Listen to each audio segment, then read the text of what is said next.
Don in London, hello. It's December 24th. My video is all about recovery from addiction to either substance or behaviour.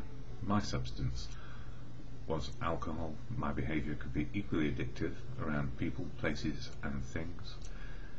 Collecting, trying to make relationships work, be the best lover, be the best worker, you name it. I strived and strived and strived and tried and tried and tried.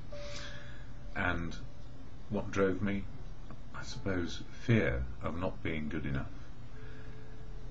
Yes, fear of not being good enough. Anyway, December 24th, and last night I went to a meeting of my fellowship, AA, Alcoholics Anonymous. The fellowship for which I do not speak. I don't speak for AA, never can, never will. It's full of unique, authentic people. But we had a bitter night, and one of our number, who is quite ancient, collapsed, and an ambulance and everything came, and the person was revived long enough to get in the ambulance, hopefully, and off to hospital, and hopefully is still with us. But if they're not with us, one of the things that we all ponder on when something like this happens is a person who is decades sober has had a fun life sober. And I was just talking to my mother on the telephone, and we had a good talk, and it came about that I had an idea in my head: do I endure Christmas these days, or do I enjoy it? And the answer is I tend to enjoy it rather than endure it, because I'm with the people I want to be with at Christmas time, or whatever festival it happens to be. I tend to be with the people I need to be with, whether it's family, friends, or community, or in fellowship. So it was a good reflection for me to listen to somebody who calmed us all down last night, over 8 years sober. God knows how many years sober they really are. But they had a story to share of experience, strength and hope of living sober, and what it was like when they weren't living sober. So it's almost like we move from endurance of life into enjoyment of life. There you are. Life works in recovery, and that's the point of all my videos, that life does work in recovery, and what helps me stay in recovery so I can enjoy life rather than endure it. And sometimes we do have to endure things. So last night I was stuck out in the cold whilst all this was going on, and the wind chill factor was well below -5 or 6, I should imagine, but there was a biting wind, an Arctic wind, which left me awake for quite a long time. So what do when I'm awake and I have insomnia? I do something. It's what Dale Carnegie said: if you can't sleep, you might as well do something useful. And that's very much what the Fellowship of AA is about, doing something useful on a daily basis to enjoy life and not endure it. But some things we do need to endure. We need to strive and have goals like everybody else, so that we have some purpose. So AA saved my life. I had a moment of clarity where I came out of the gloom of I need to do this and prove that I can do it on my own, to a place of I need help to do it on my own. And it was then that all the medical support, all the family support had paid off. It had paid off long enough for me to find a fellowship which helped me keep sober.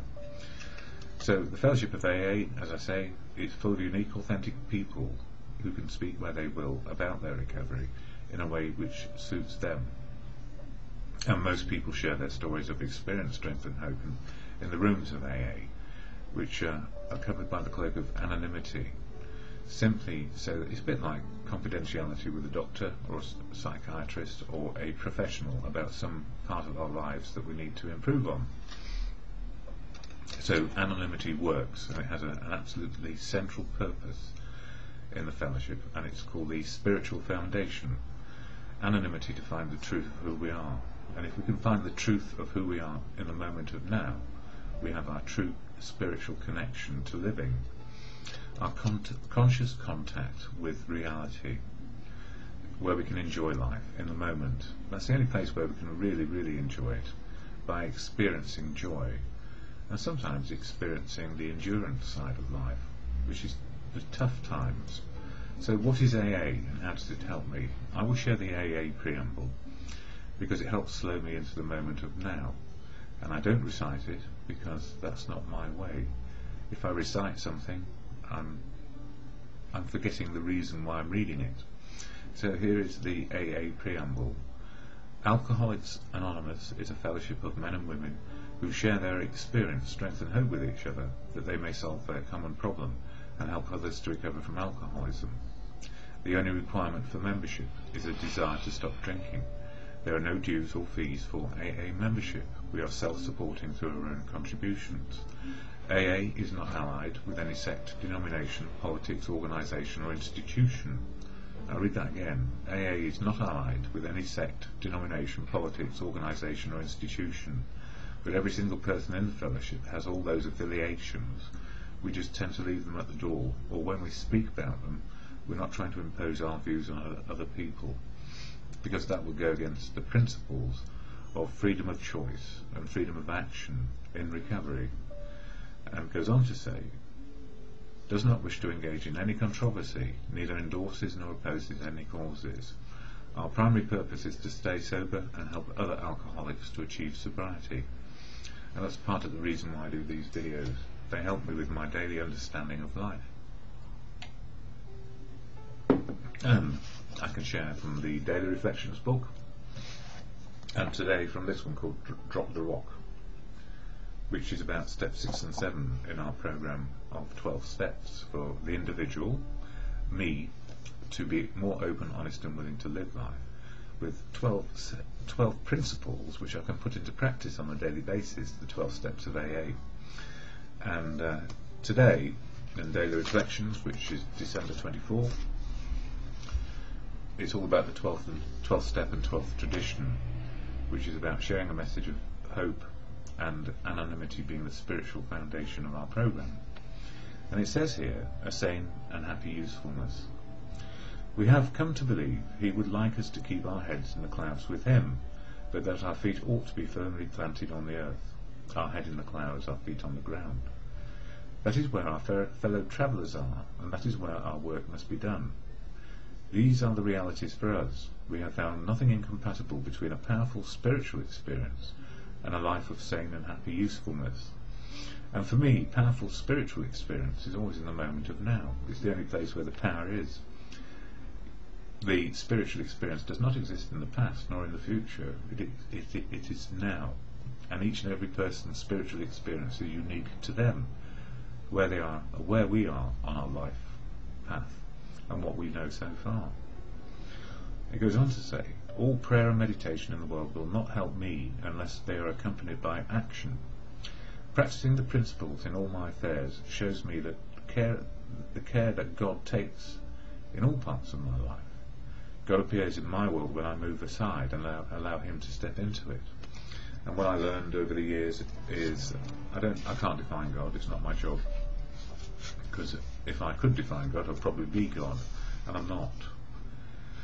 God is truth, love and wisdom. And where does the wisdom come from in my life? Well, it comes from other fellows in the program, and then everybody in society as I meet them or listen to them. So part of the program for me is about the humility to keep on learning on a daily basis. So the daily reflections often help me, and I had years of irritation about the word God, because I thought I had to join in with other people's belief of what God is, and now I don't. Now I can have an understanding of God and how it works in my life. So God is truth, not my opinion or belief. It's the absolute truth of what is going on in the world. God is love. It's what I would call the supraordinate emotion from which all others come, or the kingpin, if you like. And then wisdom comes from other people, and the gift of getting wisdom from other people is, now I've got the humility to listen again, there's lots of wisdom about, and it's there every day. So the daily reflection for me helps me keep my feet on the ground, and my head's in the clouds some of the time, but most often my head is in the moment of now. What a difference from fretting about the past and wondering about the future. I can only do what I can do today. So at the end of that daily reflection, I share the serenity prayer, and then I move on to drop the rock, because it's got something in it for me today. The serenity prayer to God or good conscience as you come to believe. Be you atheist, agnostic or believer, or whether in my life I've been an atheist, an agnostic and believer based on my life experiences. The reflection to serenity or God or good conscience goes like this. God, grant me the serenity to accept the things I cannot change, courage to change the things I can, and the wisdom to know the difference for me is just for today. So, continuing on now for Drop the Rock. Yesterday was a very full day, and of course with insomnia on top, I feel very groggy, but I'm glad I've talked to people this morning already, and I've got one more call I must make to a friend, yes, which is important to help. And I needed to clear my mind, and part of doing the daily reflection and video does help me clear my mind. So Drop the Rock, all about step 6 and 7. When I read it recently, I read it some time ago, and I realised that a lot of the philosophy in here is something that I've been aware of for years and years and years, because it's common sense. And for step 7, humbly asked him to remove our shortcomings. My shortcomings was not enough of faith, courage and confidence. It says here, the key ingredient in living the 7th step is humility. There is not another subject in the program that causes more confusion than humility. It seems that every old-timer has his or her favourite definition, and this is it. We all come to our own conclusions about what these steps mean in our lives. We all seem to get humility and humiliation confused, and many of us have a stereotypical ideal of humility, a spiritual pauper wearing sackcloth and ashes, or some wise old man up a mountain. And the wise old man up the mountain, when asked what is the spiritual experience, will say, well, you've just had it, you've just come up the mountain. The 12th step way of life is humble, but not in any way meek. The picture many of us have of a humble person is someone afraid of his or her own shadow, whose self-image is so low that this person is afraid to stand up for him or herself.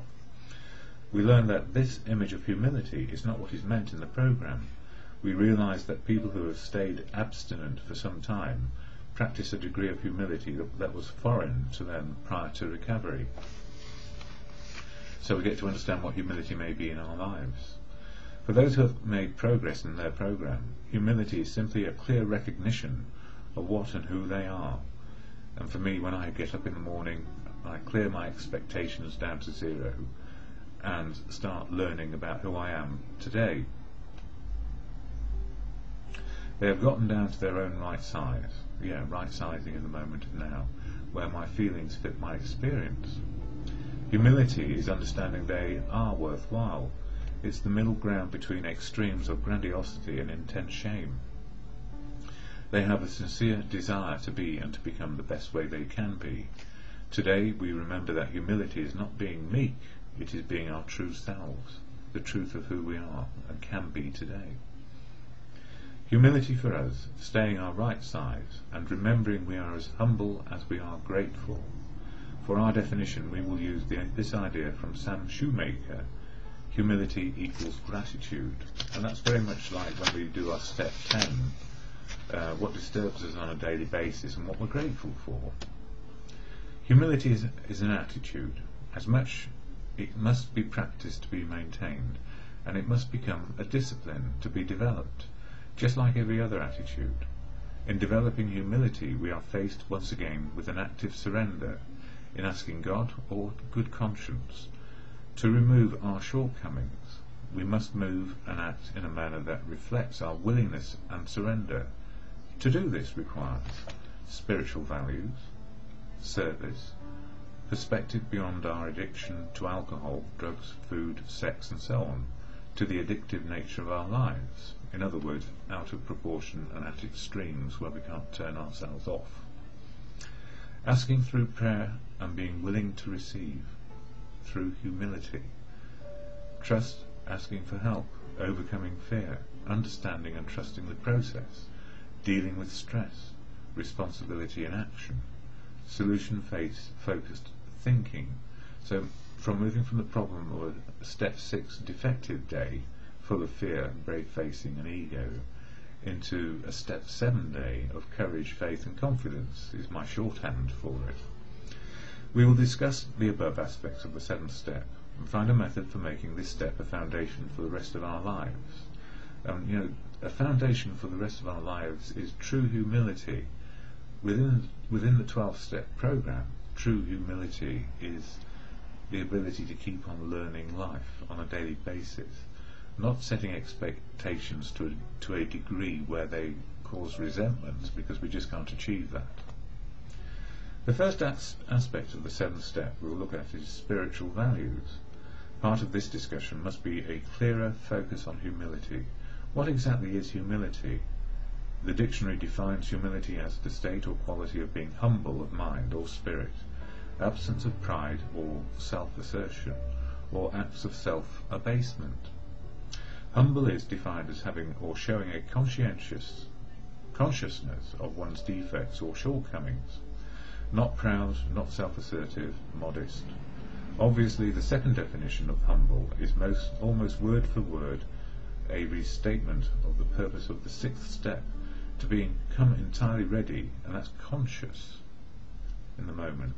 So if we practice step 6, humility will be the result. That seems to make sense, doesn't it? Still, it seems as if there is something missing here. And I like this bit because it says here, humility is our acceptance of ourselves. It is strange how we can go to school and learn a lot of facts but never learn much along the way about ourselves.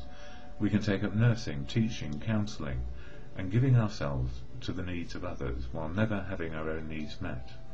Because if we give selflessly, we forget. It's purposeful forgetting.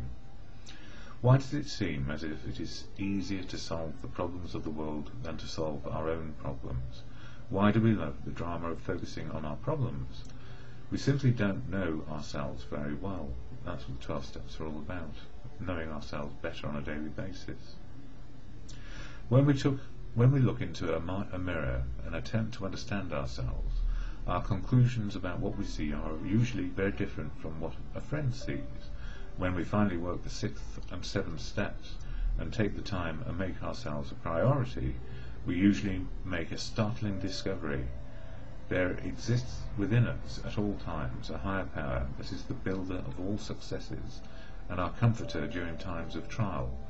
And that's what I call my good conscience, which I feel is accessing truth, love and wisdom in the world.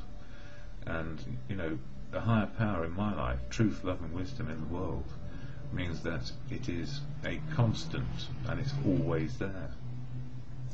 Many of us believe the understanding of ourselves is in direct relation to our understanding and contact with our higher power, our good conscience in my case.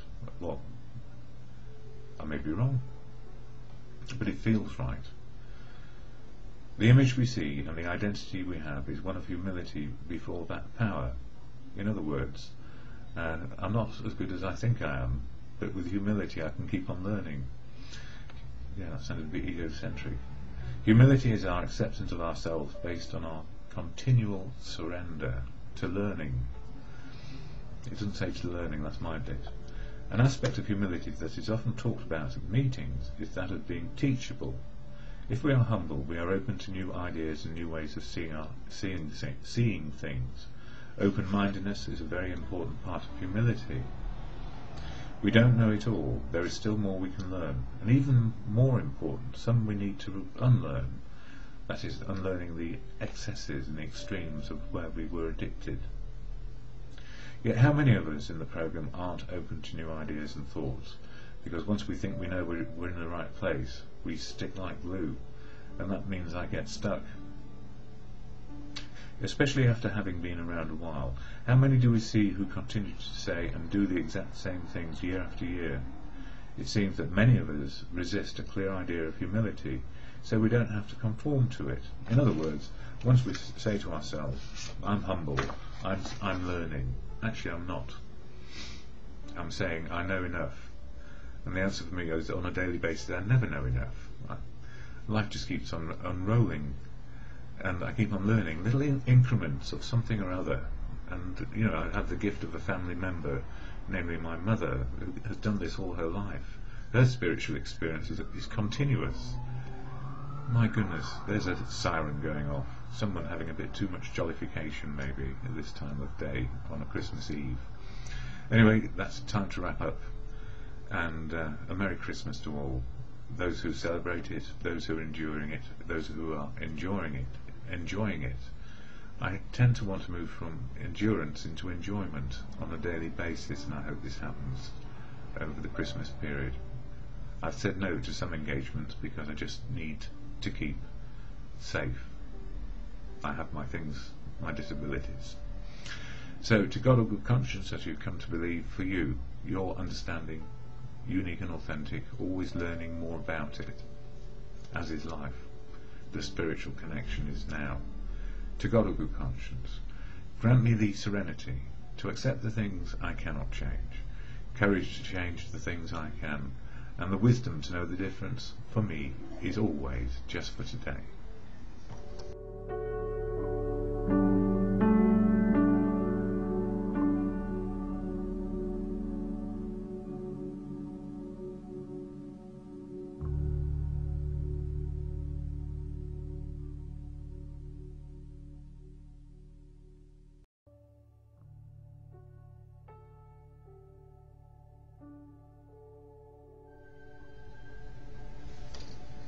Don in London, hello. December 24th, 2009, Christmas Eve. How did it ever get to Christmas Eve? This year seems to have flown by. My video's all about recovery from addiction to either substance or behaviour. My addictive substance, alcohol. My behaviour, equally addictive. Work, relationships, collecting, materialistic. You name it, anything at all to fix me, to fix the gap inside. That gnawing fear, putting on a brave face to cover it up, and I guess a very brittle ego. And if you smash my ego, what did you find? Not very much.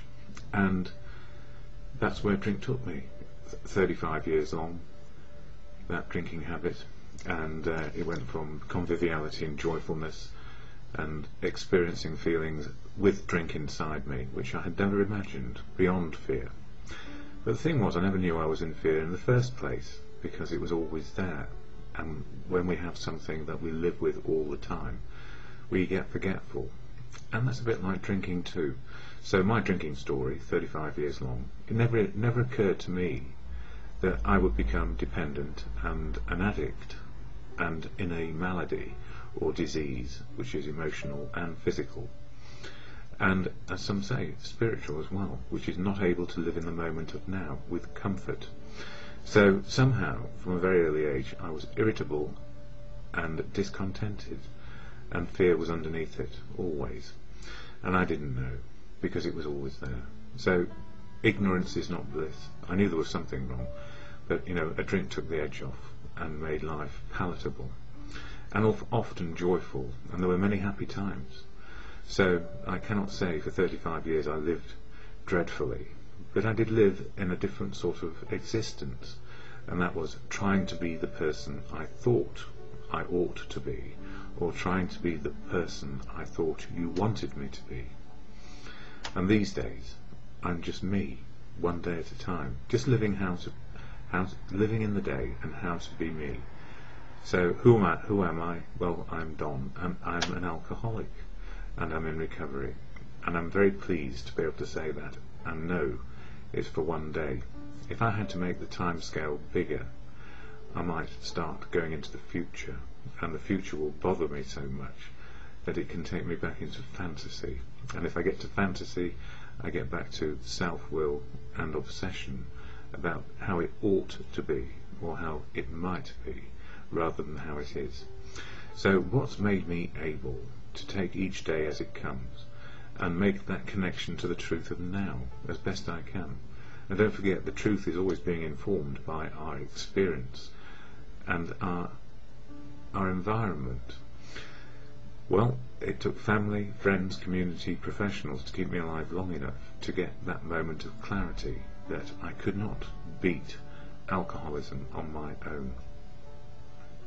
And to make that admission, it's an admission, not an acceptance. What I found is that acceptance comes a day at a time as well.